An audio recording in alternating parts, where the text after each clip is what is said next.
Olá, boa noite a todos e bem-vindos a mais um Café Liberal da Iniciativa Liberal Cascais. Hoje connosco temos o João Paulo Batalha. O João Paulo Batalha começou a sua carreira profissional como jornalista, mas esteve durante os últimos 10 anos, a partir de 2011, ligado à Associação Cívica Transparência e Integridade, tendo sido seu presidente entre 2017 e 2020. É um regresso do João, já que esteve connosco em setembro do ano passado. Na altura trocámos uma série de impressões, discussões, temas, e ficámos de retomar ou de regressar novamente ao tema da discussão sobre a transparência, sobre a integridade, mas neste caso, no caso de hoje, focado nas autarquias. Vamos ter eleições autárquicas em setembro, outubro deste ano, e é um tema, na ordem do dia, um tema muito, muito relevante.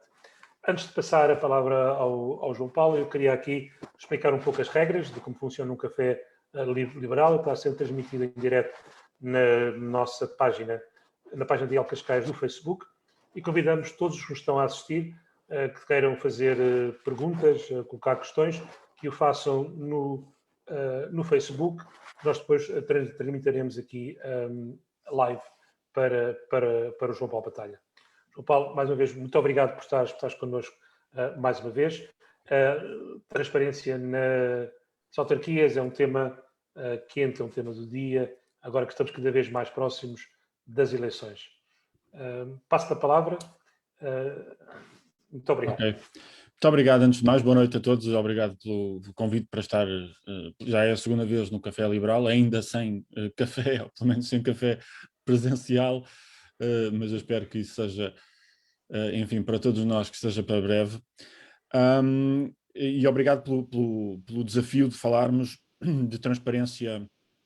no contexto autárquico, no contexto municipal. E eu acho que este tema, a transparência municipal e os temas que estão ligados,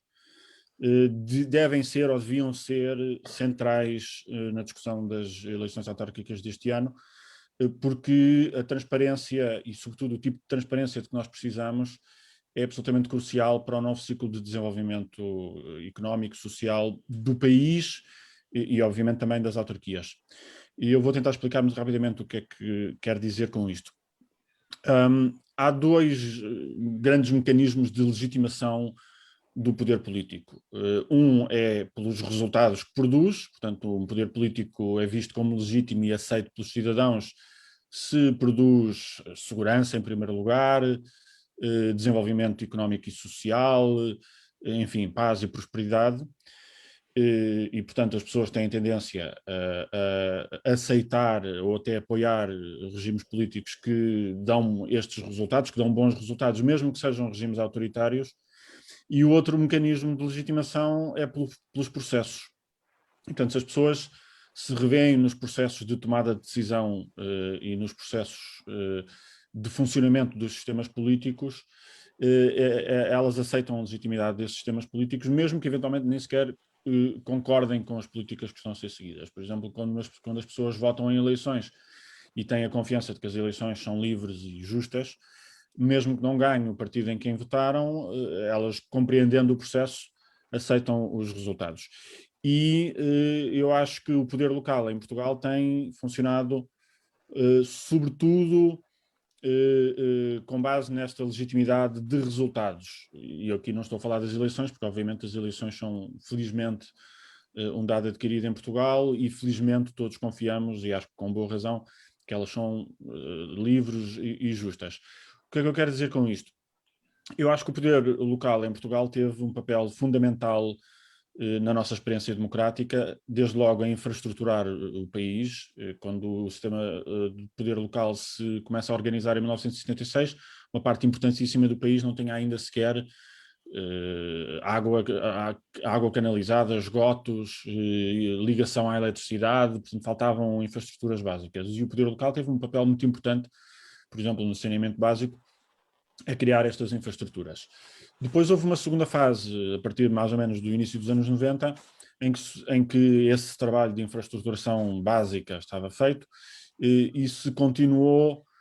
a fazer outro tipo de infraestruturas de caráter social, desportivo, cultural, quer dizer, os polidesportivos, os centros culturais, as piscinas municipais, etc.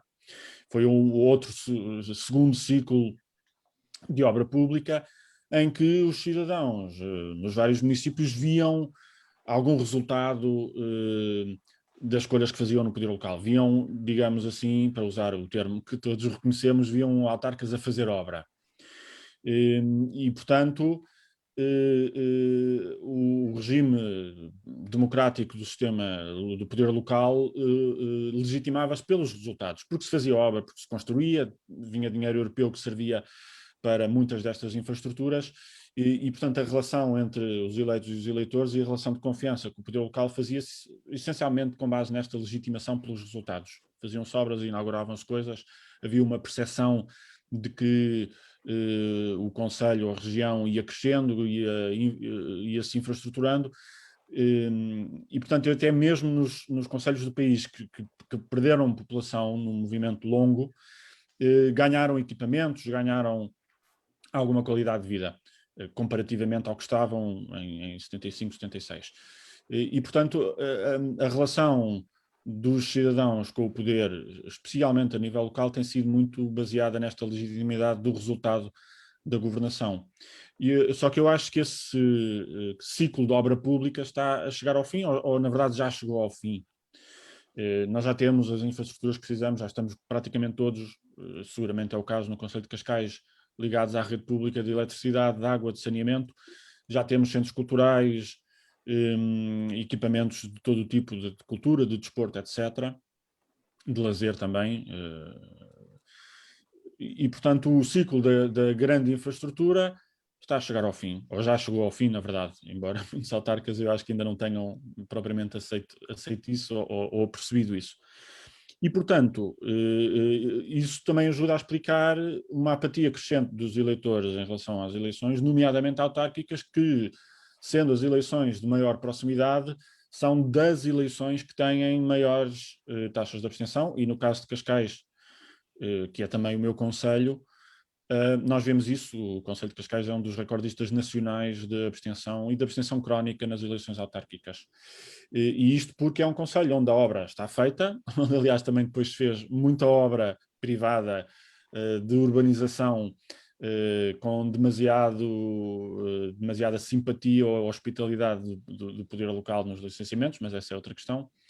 E agora nós precisamos de alterar os processos e precisamos de reforçar a legitimidade do poder local pelos processos de governação e de decisão e não tanto pela capacidade de fazer obra ou de cortar fitas, porque esse ciclo já acabou. E por isso a transparência do funcionamento do sistema autárquico é absolutamente fundamental. E este é um comentário que eu faço de âmbito nacional, digamos assim. Sendo também eu sou cascalense desde sempre, eu vejo que há aqui também em Cascais desafios desse tipo, mas enfim, se calhar deixamos detalhes ou até questões concretas para a discussão. Mas eu vejo aqui e noutros, aliás, eventualmente na generalidade, eventualmente não, de certeza na generalidade dos concelhos deste país, ainda esta velha mentalidade de tentar fazer obra, de cortar fitas e de assim ganhar votos e tentar apresentar resultados em cimento, em betão, em obra pública. Ora, o grande desafio do poder autárquico neste país, seguramente nos próximos 4 anos, mas na próxima década ou década e meia, é o desafio do desenvolvimento social e económico sustentado e continuado, que é ainda mais urgente num país que está em estagnação económica há praticamente 20 anos. E neste momento abraços com mais uma crise, nós saltamos de crise em crise sem verdadeiramente nunca sairmos delas. Agora é a crise pandémica, mas é uma crise pandémica que surge depois de 20 anos de crescimento nulo ou anémico.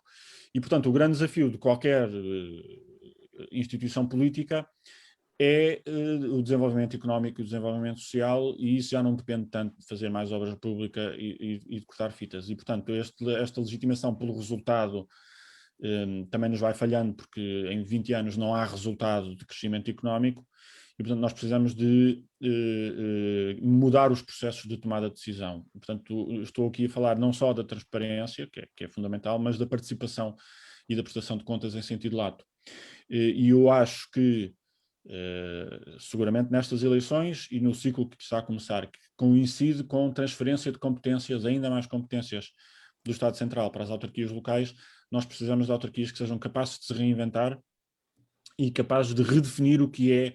o desenvolvimento e o que são os processos de tomada de decisão. E aqui entraríamos noutra conversa, que também julgo que não vai ser para esta noite, sobre o próprio desenho institucional do poder local em Portugal. Nós temos um desenho ultrapassado. Temos uma Câmara Municipal e uma Assembleia Municipal e depois as freguesias. A nível concelhio temos estes dois organismos. Uma Assembleia Municipal, muitas vezes, sem meios, sem capacidade de fazer um verdadeiro escrutínio, um verdadeiro controle do trabalho do Executivo. Temos executivos onde também temos vários partidos eleitos, mas onde também há muitas assimetrias de informação e dificuldades de acesso à informação, nomeadamente de quem está na oposição, e temos um desenho legal e institucional no poder autárquico que dá demasiado poder aos presidentes de Câmara, nomeadamente a fazer distribuição e a redistribuição de pelouros, a pôr e tirar competências aos próprios vereadores. Há municípios onde um presidente de Câmara que não tem maioria à partida, no fundo acaba por comprar a maioria porque namora alguns vereadores da oposição, dá-lhes pelouros, eles passam a ser até funcionários a tempo inteiro, vereadores a tempo inteiro com o ordenado do município e portanto muda-se até o próprio resultado da escolha eleitoral dos cidadãos com este tipo de jogadas e este modelo de poder demasiado concentrado no Presidente da Câmara fazia provavelmente sentido em 1976, quando ainda tínhamos uma população com enormes graus de analfabetismo, portanto não havia uma máquina de administração pública local, não havia funcionários capacitados para ajudar a gerir os municípios, não havia quadros e portanto era útil haver um poder concentrado em poucas mãos que permitissem pôr a andar estes trabalhos de infraestrutura, de criação das redes de esgotos, etc. Hoje este modelo está completamente ultrapassado. Enfim, isto é uma discussão maior do que aquela que provavelmente vamos conseguir ter esta noite, que implicava redesenhar a lei eleitoral para as autarquias, o modelo de funcionamento das autarquias, mas independentemente de fazermos esse trabalho ou não, que eu acho que deve ser feito, o que é crucial é que as autarquias têm de ser geridas de outra maneira. E isso implica não só ter total transparência dos gastos, das decisões, de quem é que participa nas tomadas de decisão, quem é que é ouvido, quais são os interesses que estão representados quando uma determinada decisão é tomada. Mais do que isso, que é um princípio de transparência, e quero sublinhar, um princípio de transparência ativa, ou seja, princípio de transparência que deve ser de iniciativa do município, que deve estar apetrechado para publicar regularmente, eu diria em tempo real ou tão próximo quanto possível do tempo real, os documentos administrativos, as decisões que são tomadas, as atas dos vários órgãos, com gravações, com live streaming de reuniões de Câmara e de Assembleia Municipal, por exemplo. Não só essa transparência ativa é fundamental, como é fundamental depois dar resposta pronta a pedidos de informação adicionais que sejam feitos quando a informação não está disponível, nomeadamente online, como devia.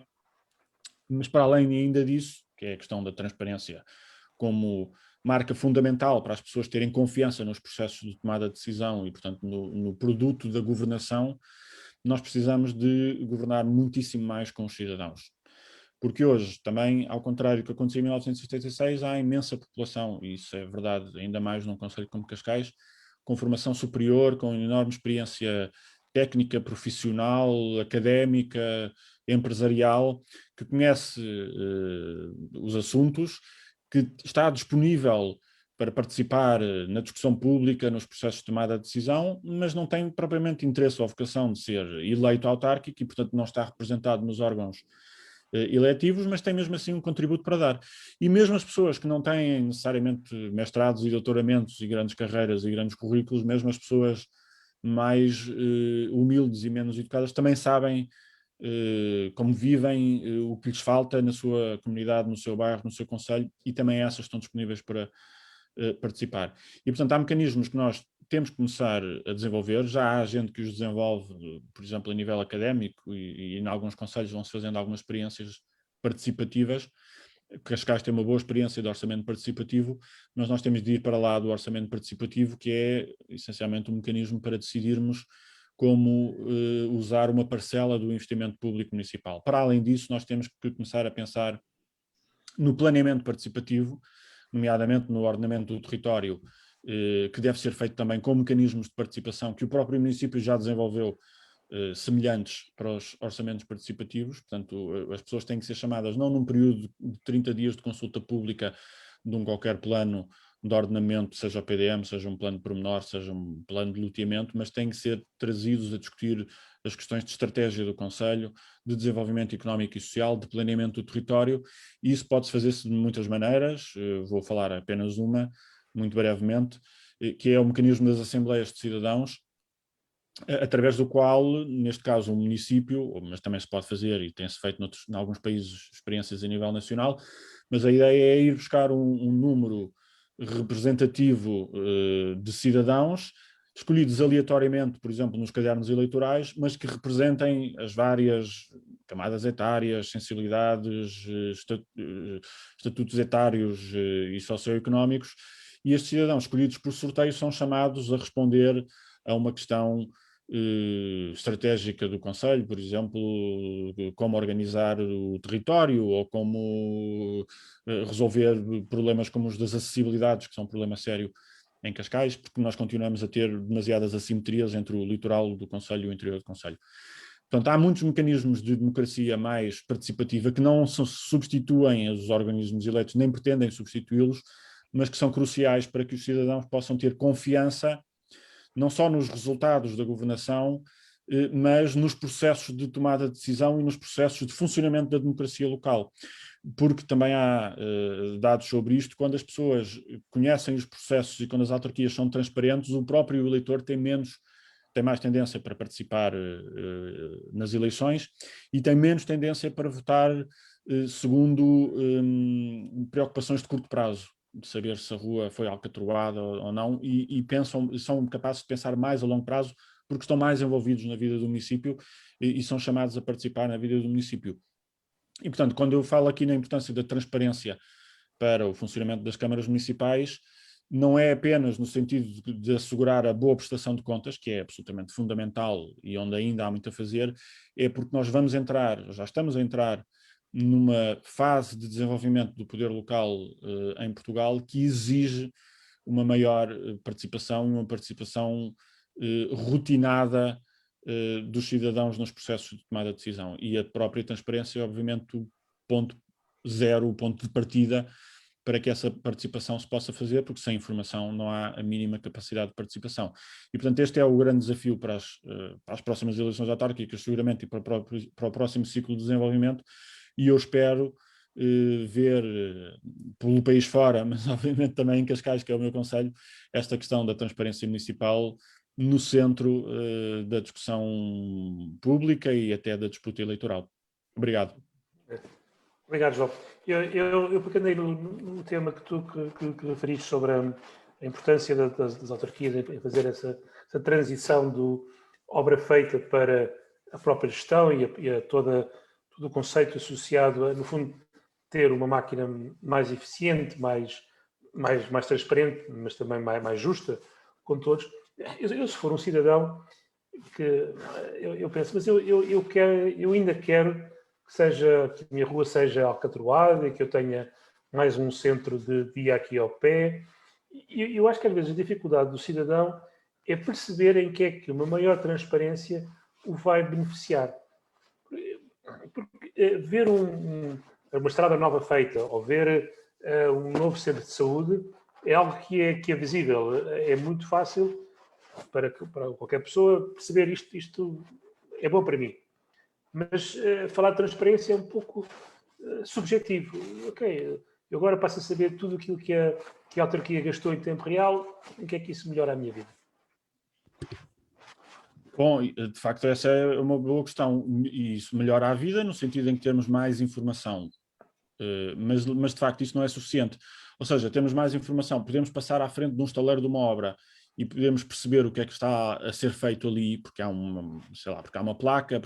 que até tem um QR Code que dá para aprofundarmos no site do município que obra é aquela, o que é que está a ser feito. Isso é útil, permite-nos estarmos mais informados sobre o que se está a passar,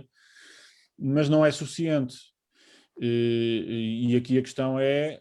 onde é que está a transparência quando a decisão de fazer essa obra foi tomada. E isto não digo para atacar os decisores públicos, nomeadamente, mas as pessoas têm também muitas vezes opiniões sobre como é que as coisas, não só o que deve ser feito, mas como deve ser feito e porquê e onde, até porque por cada obra que nós vemos no espaço público, e agora seguramente daqui até setembro de outubro vamos ver várias em Cascais e nos vários concelhos, porque continuamos a gerir o ciclo eleitoral dessa maneira, daqui até às eleições é sempre a cortar fita. Mas por cada obra que nós vemos, e é útil podermos ter informação sobre que obra é aquela que está a ser feita aqui no bairro, ou na rua, ou uma obra grande a nível do concelho, essa informação é importante, a transparência sobre isso é importante, mas cada uma dessas obras tem desde logo custos de oportunidade. Estamos a fazer uma obra que pode ser uma ótima obra, mas o dinheiro que está a ser aplicado nisso não está a ser aplicado noutras coisas que eventualmente também seriam úteis. E essa dimensão de transparência que está intimamente ligada à participação, que é a transparência de dizer temos aqui X milhões de euros e várias possibilidades de utilização deste dinheiro, quais são as mais úteis, quais são aquelas que respondem melhor a objetivos de desenvolvimento económico ou social.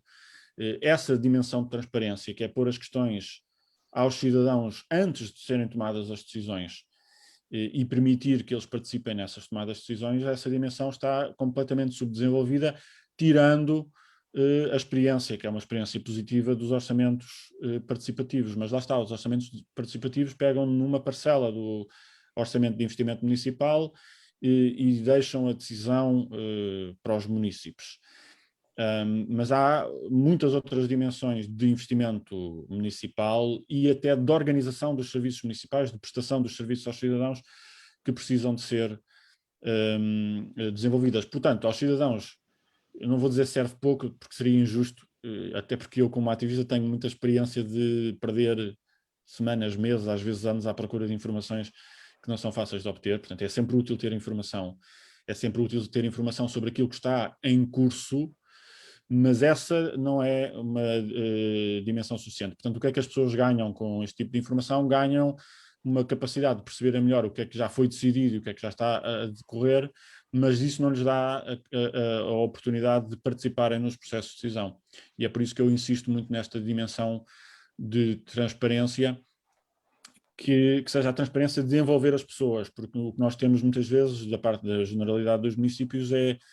toda a transparência que o município autoriza ou que o município decide outorgar aos cidadãos. E, portanto, é uma modalidade de transparência que é útil, mas que muitas vezes se confunde com a propaganda, que é o município decide fazer uma coisa e está a propagandear essa coisa que está a fazer, e pode ter muitos méritos, pode ser muito útil, mas é sempre uma comunicação de cima para baixo, do decisor para o eleitor, feita nos termos que são decididos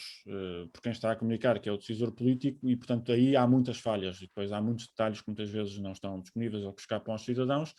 e sobretudo o que escapa aos cidadãos é ter percebido como é que se chegou a determinado resultado, a determinada decisão de fazer uma obra em vez de outra, ou um investimento em vez de outro. E portanto, eu como município até gosto de ver os cartazes da Câmara Municipal a explicar o que é que vai acontecer quando vejo ruas a serem trabalhadas ou recalcetadas ou alcatroadas ou parques a nascerem, mas há uma enorme apetência, não tenho dúvidas, das pessoas em participarem nos processos de decisão, e o funcionamento do sistema político e das instituições do poder local continua a não dar essas oportunidades às pessoas. E, portanto, nós temos, digamos, uma espécie de transparência após o facto, transparência depois das coisas, depois das decisões tomadas e depois dos investimentos feitos, e que muitas vezes é exatamente a transparência a comunicar o resultado e não o processo, e depois mesmo numa obra meritória, há coisas que nós continuamos sem saber, quais foram os processos, nomeadamente de contratação pública, como é que foi isto adjudicado, que concurso é que houve, que regras é que houve, quem é que concorreu, quem é que apresentou que ideias, etc. E isso, de facto, exige criar uma infraestrutura de comunicação mais pesada para poder, de facto, ter mecanismos para publicitar estas coisas todas, mas o primeiro desses mecanismos, até mais do que descarregar coisas para os sites municipais, é exatamente nós redesenharmos o funcionamento das instituições para nos habituarmos a consultar os cidadãos a cada passo. Porque se eu souber que daqui a 2 meses vai começar uma obra qualquer para fazer um jardim aqui no meu bairro, mas se eu tiver sido envolvido na discussão desde o início sobre o que é que se faz a este terreno que é municipal e que está sem uso, qual é a melhor maneira de usarmos, se é um jardim, se é um parque de estacionamento, se é outra coisa qualquer, e se é um jardim, que desenho é que vai ter esse jardim, como é que nós vamos fazê-lo mais útil ou aprazível possível para as pessoas. Se a transparência e a participação já estiverem a funcionar em todos estes processos antes de tomar a decisão,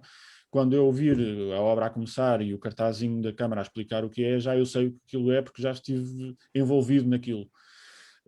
E por isso nós precisamos muito dessa dimensão, porque senão, de facto, temos uma espécie de transparência otorgada pelo poder que não envolve o cidadão nas decisões e, portanto, os cidadãos não se sentem envolvidos. Muitos não vão sequer valorizar o facto de haver alguma informação disponível sobre a obra que está a ser feita. Okay. Eu queria mudar só um pouco o tema e falar sobre falar sobre a questão das subvenções.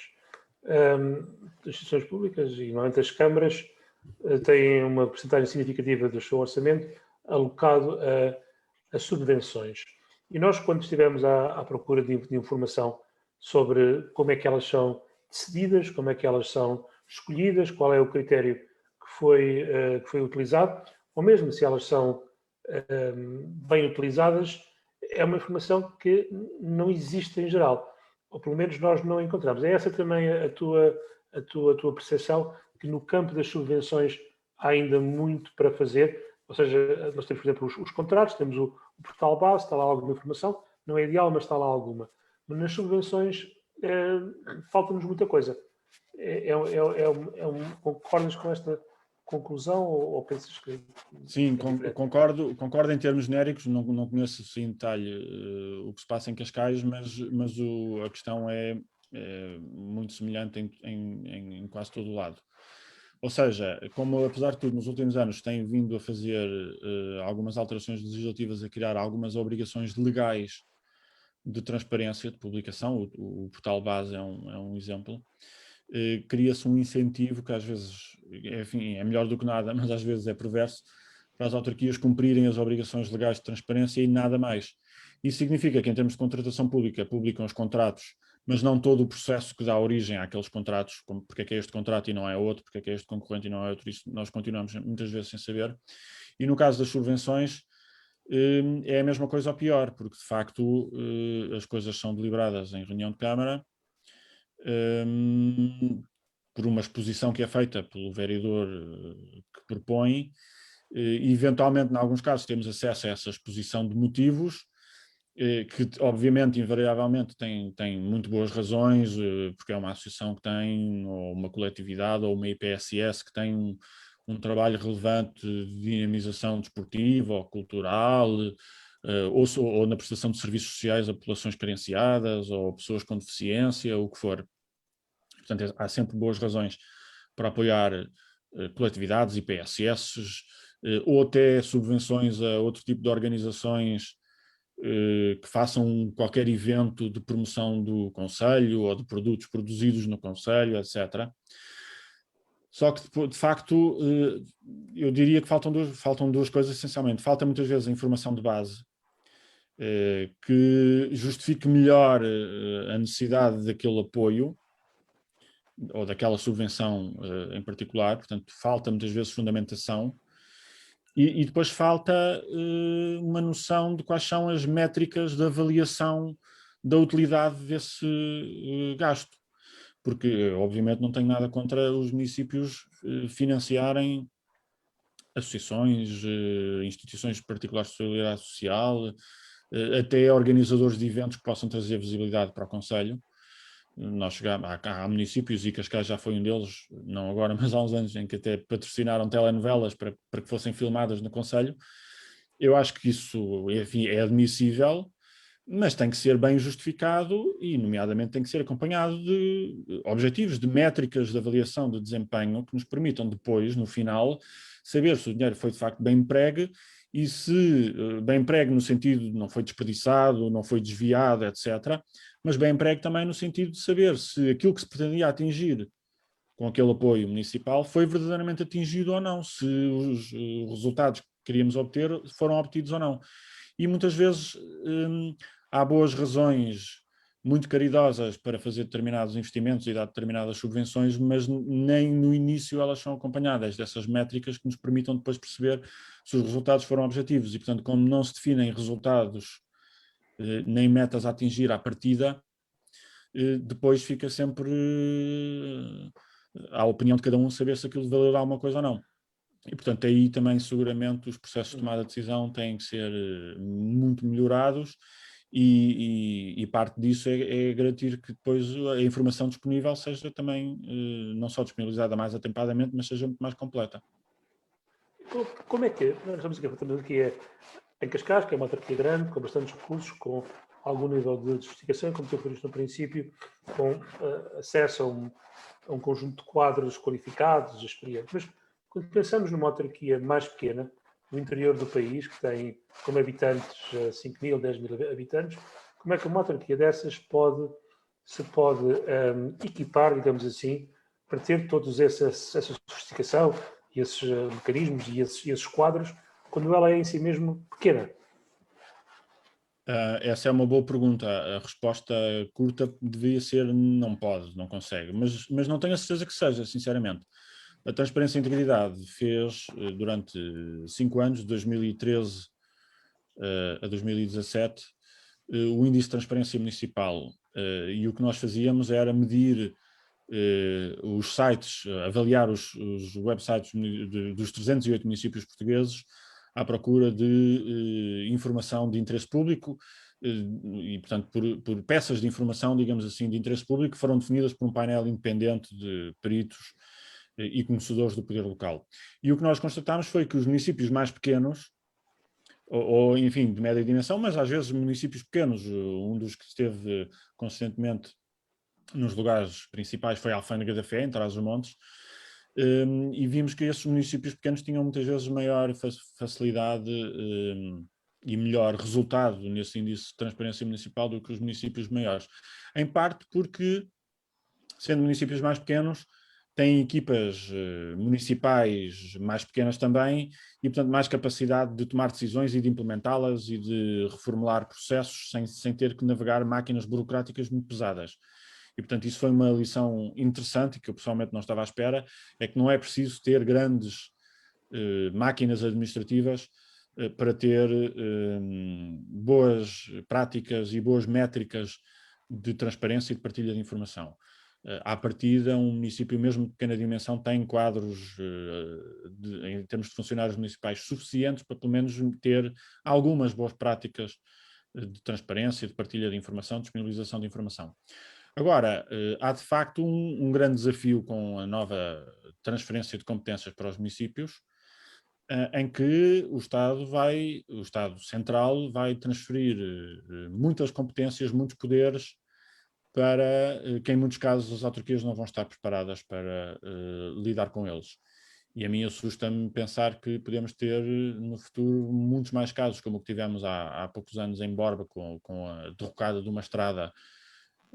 que foi uma tragédia, matou pessoas, e que se percebeu depois, no jogo de passa-culpas entre o governo e o município, que a estrada que desabou para dentro de uma pedreira já não era uma estrada nacional, tinha sido transferida para a autarquia, mas a autarquia não tinha nem orçamento, nem técnicos, engenheiros, técnicos de manutenção de estradas, etc., para garantir a boa conservação ou sequer para vistoriar a estrada regularmente. E, portanto, o que nós tivemos aí não foi verdadeiramente uma delegação de competências, foi uma competência que o governo largou das mãos e deixou cair sem que ninguém verdadeiramente a apanhasse. Nós temos esse desafio agora, com a transferência de competências que está a ser feita também apressadamente, do meu ponto de vista, porque não estamos a pensar nas estruturas que vão ter que receber essas competências e como é que elas vão desenvolver. Eu acho que há muitos municípios que não vão ter simplesmente massa crítica para assumir essas funções e, portanto, muitas deviam ser assumidas ao nível das comunidades intermunicipais, que são as antigas associações de municípios, e aí, eventualmente, já há massa crítica para assumir algumas dessas competências, mas toda essa discussão está por fazer. O que se discutiu foi competências a descentralizar versus dinheiro a transferir para os municípios, e, portanto, isto acabou por ser, não é uma reforma, foi uma sessão de regateio, com as câmaras a pedir orçamento, com o governo a regatear esse orçamento e a regatear também o que é que se transfere ou não se transfere para as autarquias, e portanto isto tem muito potencial para correr mal. Nas câmaras mais pequenas, por falta de massa crítica para assumir tudo isso, mesmo nas câmaras maiores,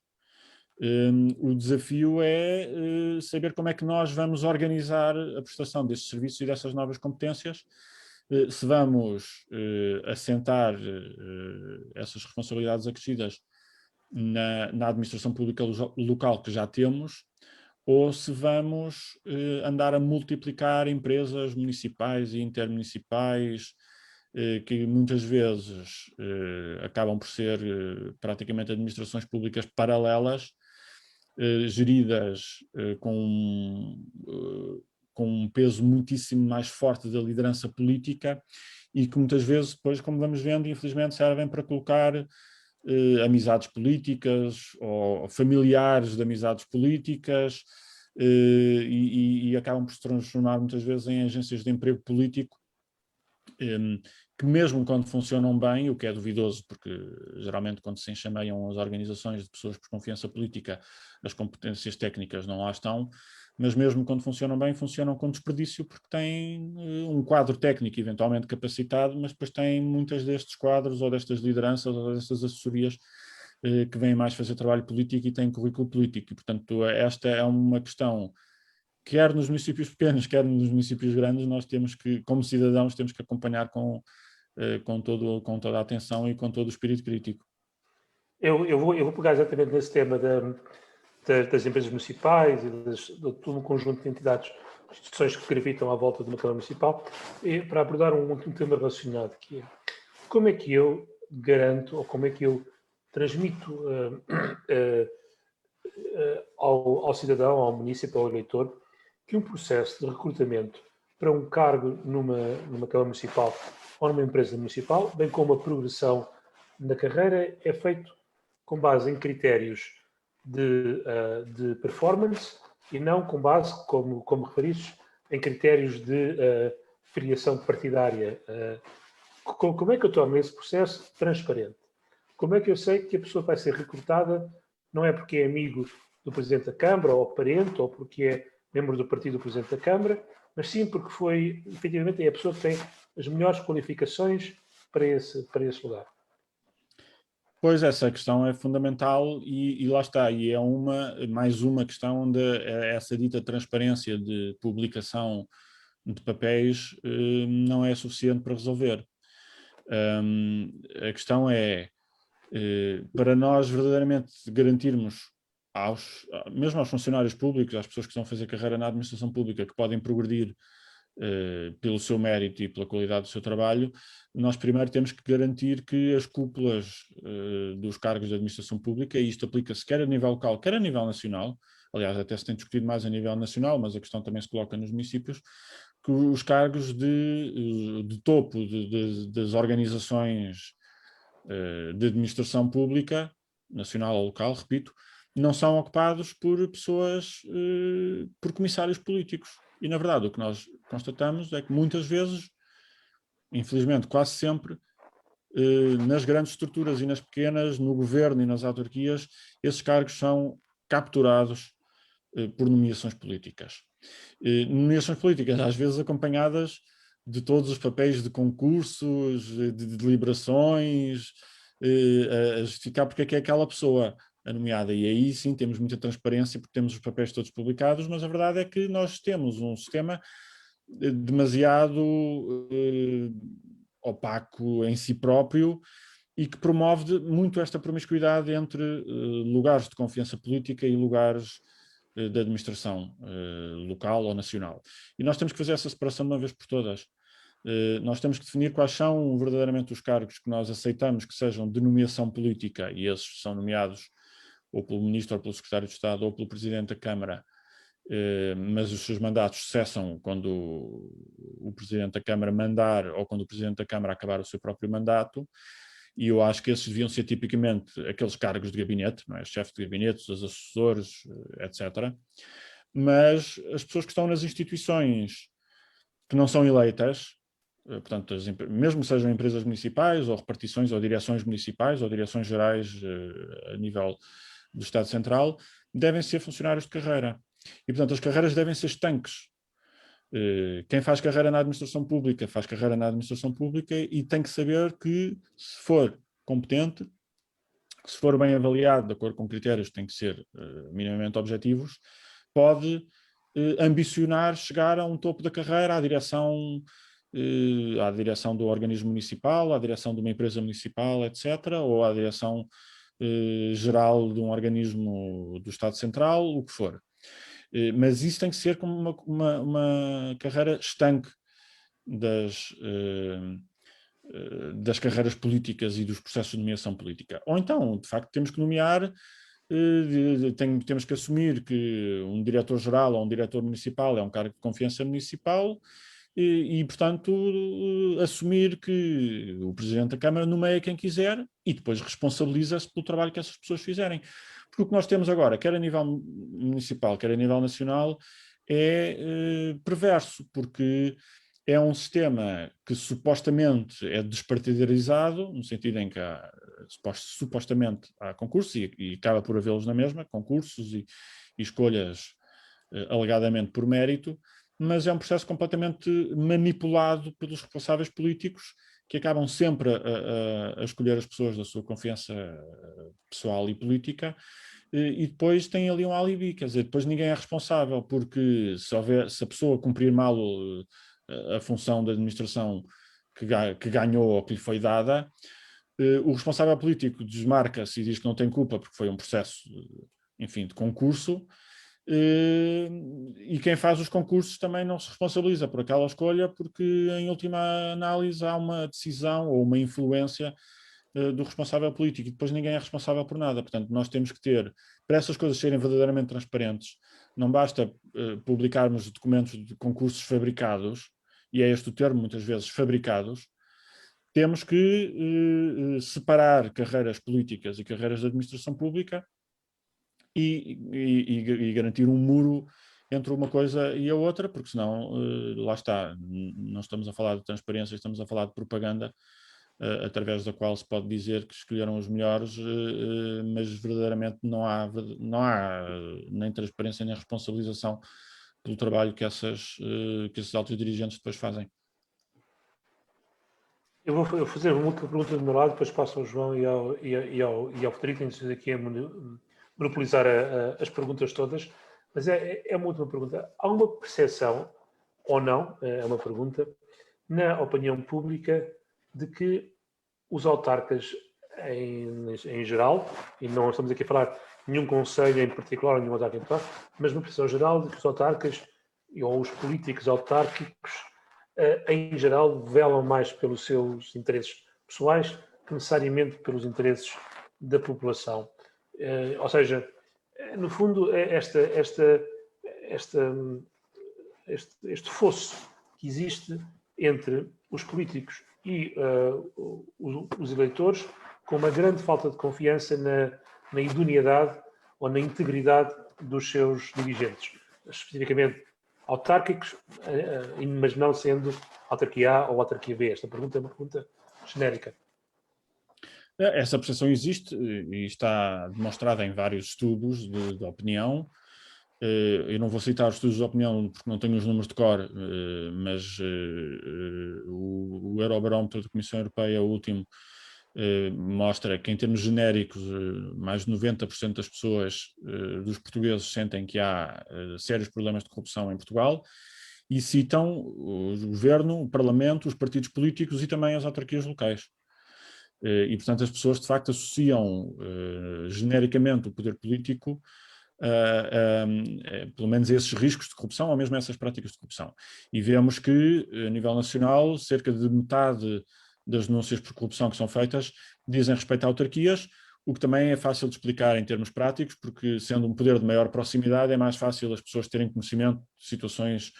estranhas ou suspeitas e reportarem essas situações, em comparação com a alta corrupção que aconteça no interior dos partidos políticos e nas grandes cúpulas do governo, onde o cidadão comum não alcança tão facilmente e, portanto, nem sequer tem acesso a suspeitas para reportar. Mas 50% das suspeitas dizem respeito ao poder local, e depois vemos que no final das investigações, dos processos em tribunal, etc., a estatística diz que só 10% dos inquéritos de corrupção, seja no poder local ou genericamente nas outras áreas, só 10% é que dão origem à condenação. Isto significa, das duas uma, ou o sistema de justiça tem muitas falhas, e acho que tem, ou as pessoas estão a reportar muitas coisas que não correspondem verdadeiramente a crimes de corrupção ou crimes, seja de que tipo for. E isso também acontece. Aliás, eu tive essa experiência quando estava na direção da Transparência e Integridade, das pessoas nos reportarem imensas coisas que, na verdade, podem levantar, lá está, problemas de transparência, mais práticas, mas não são crime. E, portanto, as pessoas denunciam muitas percepções que depois não correspondem a atos criminosos. Mas isso mostra muito eloquentemente este déficit de confiança enorme que existe no funcionamento das instituições, também a nível local, e que tem outra tradução num dado que já referimos, que é a abstenção. E eu não, quer dizer, não podemos obviamente fazer uma ligação direta das pessoas se abstêm porque a autarquia é corrupta. Não, mas as pessoas abstêm-se ou porque simplesmente estão satisfeitas com o poder vigente, também haverá seguramente uma componente disso, mas porque não, em boa parte também, porque não acreditam no funcionamento dos sistemas, não acreditam, não sentem que haja transparência suficiente, não sentem que são chamados a participar, não confiam no funcionamento das instituições. E, portanto, nós temos aí um desafio muito grande, e é também esse desafio que nos obriga a repensar não só os mecanismos habituais de prestação de contas, mas o redesenho das próprias instituições, porque e depois nós vemos muitos casos a nível local, a nível autárquico, isso acontece imenso, nomeadamente no urbanismo, que é uma das principais competências das câmaras municipais. Quer dizer, eu não conheço nenhuma Câmara Municipal que possa apontar como um bom exemplo de gestão urbanística. Há de haver, são 308, há de haver, sobretudo aquelas onde, ou porque são muito isoladas no interior, ou por outra razão qualquer, não são muito apetecíveis para, enfim, jogadas urbanísticas. Mas o que nós vemos no urbanismo neste país há muitos anos e que continua ainda hoje, em Cascais, hoje está a ser discutida, hoje por estes dias, e espero que durante ainda mais tempo se continue a discutir uma mega urbanização que está prevista para a Quinta dos Ingleses em Carcavelos e que já vem de há muitos anos. O que nós vemos constantemente, numa das principais competências municipais desde sempre, que é o urbanismo, é o planeamento do território ser usado não para definir os usos do território de acordo com o interesse público, mas, em primeiro lugar, o planeamento urbano é uma ferramenta de arbitragem de interesses imobiliários particulares. E nós vimos isso também em Cascais, no primeiro PDM ainda do tempo do José Luís Judas, em que se podia fazer quase tudo e mais alguma coisa. Em Oeiras, neste momento, acho que não há um único centímetro de solo em Oeiras que não esteja no PDM como urbanizável. E, portanto, nós vemos os órgãos eleitos pelos cidadãos a fazer este trabalho de arbitragem dos interesses particulares do urbanismo, que geram fortunas inacreditáveis para alguns empreiteiros e empreendedores, e às vezes para alguns autarcas. Em Cascais, durante bastante tempo, nós víamos presidentes de Câmara a sair do cargo para casas bem mais simpáticas do que aquelas que tinham quando entraram. E isto comenta-se há muitos anos em Cascais. Mas não é só em Cascais. E, portanto, quando as pessoas veem nesta área crucial que o interesse público faz com as sobras, ou seja, aqueles terrenos que não interessam a ninguém, que não têm grande potencial de especulação imobiliária,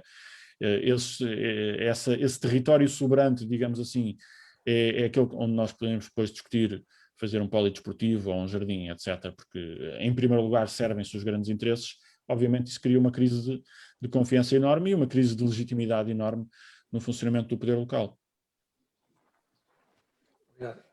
Obrigado. João, o João da IEL, ou o Frederico. Frederico, há alguma questão do imposto? Sim, e temos aqui uma questão, João, do Emanuel Miranda, que eu penso que de certa forma já foi comentada, sobre a questão de existirem métricas para várias ações da Câmara, subvenções, investimentos, e depois fazer-se uma verificação de que essas métricas foram atingidas, mas existe outro problema inerente aqui ao comentário do Emanuel Miranda, que é de facto muitas vezes os processos autárquicos, também se poderia aplicar ao Estado Central, mas autárquicos neste caso, não serem transparentes os processos em si, ou seja, nós não temos uma noção clara quais são os passos que o processo tem que levar e para atingir o objetivo final, e fica sempre com a impressão de que alguns passos foram saltados com alguma desculpa boa ou má. A transparência não começa logo na construção do processo? Sim, absolutamente. A transparência tem que começar na construção dos processos. O que nós fomos tendo em Portugal, nós temos em Portugal uma tradição desde sempre de centralismo, de concentração de poderes, e como falei logo ao início, também em nível municipal os poderes estão demasiado concentrados no Presidente de Câmara, e isso é em si um problema. Esta tradição de poder centralizado levou historicamente a imensos arbítrios e continua a levar. E depois o que nós fomos fazendo para tentar compensar esses arbítrios foi desenvolver legislação, regulação, regras e procedimentos muitas vezes demasiado burocráticos para supostamente haver controlos. E, portanto, nós conseguimos pôr em cima desta cultura de poder demasiado centralista e demasiado, muitas vezes, unipessoal, enormes camadas de burocracia, de papelada, supostamente para garantirmos algum controle e alguma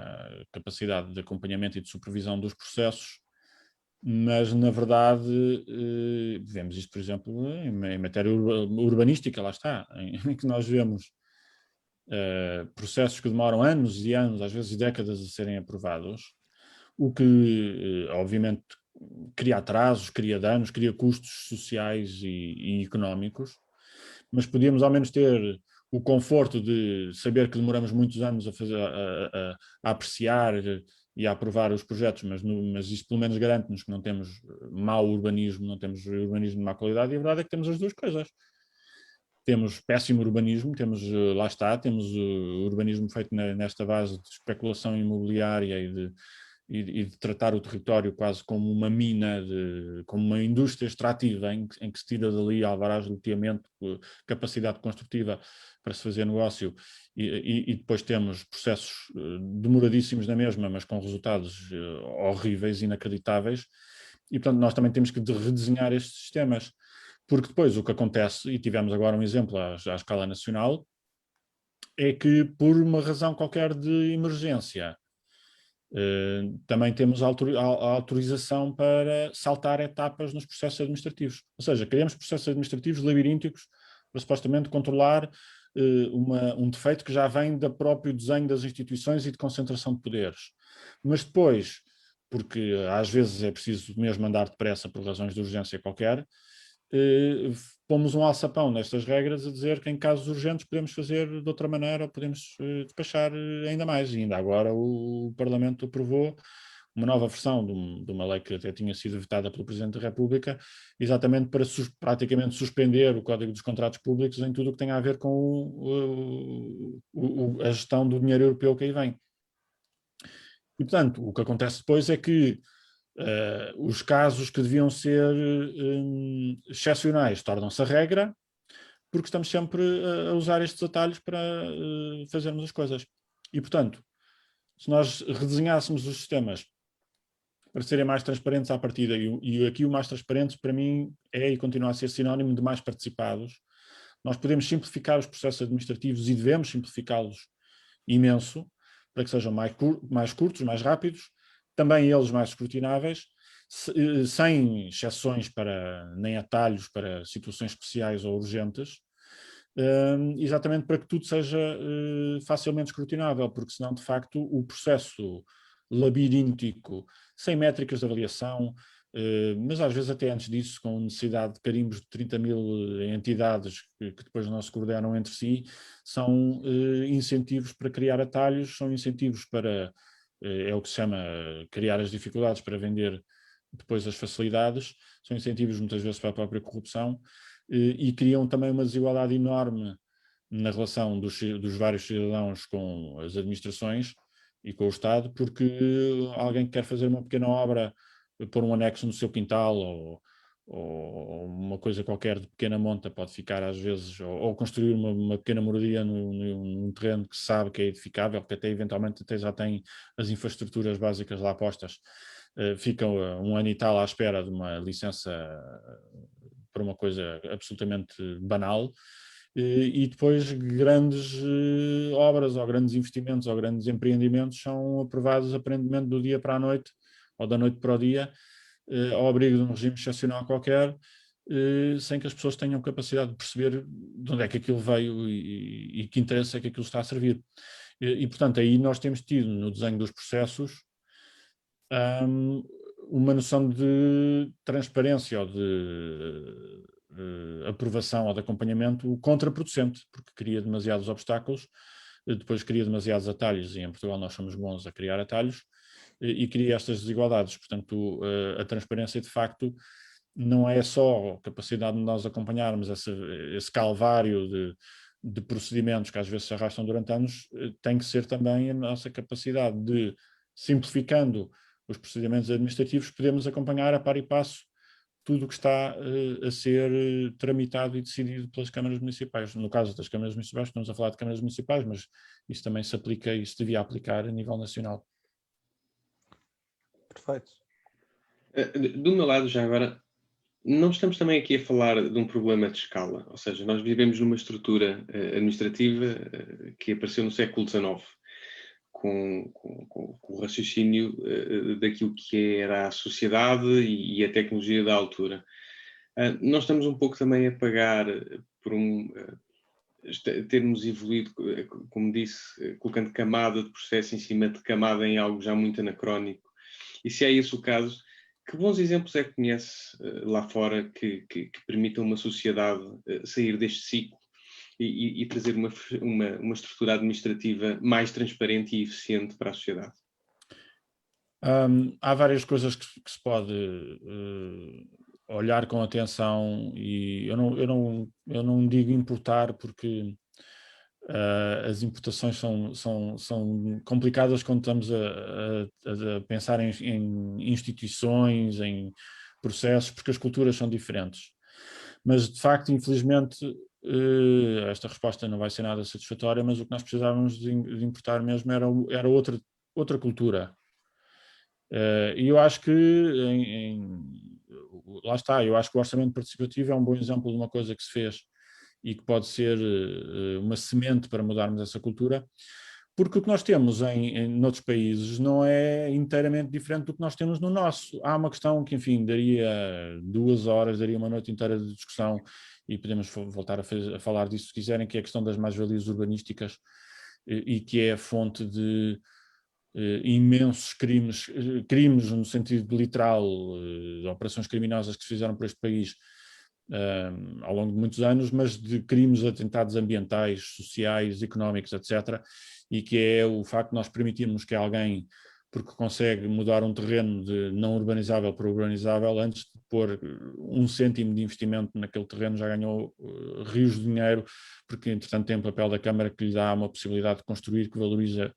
imenso o terreno. Essa é uma questão importante, mas enfim, estou-me a desviar. Os mecanismos que nós temos, até de contratação pública, a maior parte das coisas vem de diretivas comunitárias. Esta infraestrutura de planos de ordenamento do território é semelhante ao que existe em muitos outros países. A grande diferença é que nos outros países leva-se a sério e aqui não se leva.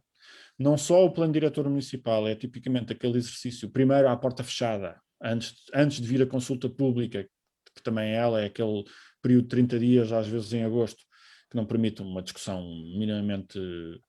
sólida, mas antes disso já os planos são tipicamente cozinhados por quem tem interesses particulares a defender, e portanto são maus planos, mas depois temos coisas que são absurdas em termos conceptuais, mas acontecem constantemente, que é municípios a fazerem um plano de pormenor que contradiz o plano diretor, ou seja, o plano de pormenor contradiz o plano de por maior. Temos um solo com uma utilização não edificável no plano de diretor municipal, mas depois fazemos um plano de pormenor e no plano de pormenor é que estamos a alterar e, portanto, isto é impraticável. Em vários países, e em Portugal podia e devia ser assim, uma licença de construção ou até de loteamento levanta-se na hora no município, porque o território está infraestruturado, está planeado e quem quer construir ou fazer seja o que for, uma unidade industrial, habitação coletiva, habitação particular, o que for, tem uma carta e que está online, e também nós aqui em Portugal já temos bons sistemas de informação geográfica com os PDMs lá, mas sabe o que é que pode construir, quantos pisos é que pode ter, qual é a área que pode ocupar, se está numa zona sensível histórica em que tem que usar determinados materiais ou respeitar determinada traça arquitetónica, isso já está tudo planeado, está tudo publicado e, portanto, uma pessoa, um arquiteto faz um projeto, entrega-o na Câmara, levanta a licença e pode começar a construir na hora. Isto devia ser assim em Portugal. E depois faz a fiscalização do processo quando ele já está a andar e se houver uma telha fora do sítio, fora daquilo que estava projetado, ou se o projeto viola numa linha aquilo que está no planeamento, toda a obra vem abaixo, as pensas do proprietário, é responsabilizado administrativamente e às vezes criminalmente por isso, e o responsável da obra, que é o arquiteto, perde a licença durante bastante tempo ou permanentemente. E, portanto, os planos são levados a sério, a fiscalização não tem que ser feita na base da desconfiança, de verificar tudo antes de tudo começar, o que cria estes incentivos aos atalhos ou aos favores, e as regras são aplicadas do a quem doer. E o que nós temos aqui em Portugal é exatamente o oposto. E isso é uma questão mais cultural do que propriamente do desenho administrativo. Eu não me lembro de um caso em que uma coisa que tenha sido construída fora da lei vem abaixo. Quer dizer, não me estou a lembrar, há de ter acontecido, mas nós vemos muitas vezes mamarrachos meio feitos em esqueleto que nunca mais são deitados, não são completados nem são deitados abaixo. Temos coisas ilegais, eu vivo perto de uma, aqui em São João do Estoril, no bairro da Galiza, há uma fila de prédios que é mais antiga do que eu, de 13 e de 4 andares, e depois há duas torres, de 10 ou de 12, nem sei, que não estavam licenciadas assim, mas que se deixou passar. E isto, obviamente, é impraticável. Portanto, o que nós precisávamos era, quando fazemos as importações, que apesar de tudo vimos fazendo por força de direito europeu ou de boas práticas lá fora, importarmos também a cultura, ou seja, os planos têm que ser rigorosos, têm que ser estabelecidos ao milímetro e fáceis de perceber, e têm que ser exemplarmente respeitados, com consequências para quem não os respeitar. E essa cultura de rigor é absolutamente fundamental, porque obviamente depois também nenhum cidadão, mesmo que veja anunciado uma obra, um grande empreendimento, uma grande urbanização ao lado de sua casa, e obviamente é parte interessada naquilo, nenhum cidadão depois tem, ou poucos têm disponibilidade para andar a seguir estes processos administrativos durante não sei quantos anos, a tentar intervir para perceber o que é que se vai passar, para se opor, se for caso disso, porque as pessoas perdem-se completamente nestes labirintos. Portanto, nós precisamos de facto de redesenhar os sistemas, tirar partido de tecnologias de comunicação e de informação que existem e que tornam a informação mais disponível, incluindo esta informação de planeamento e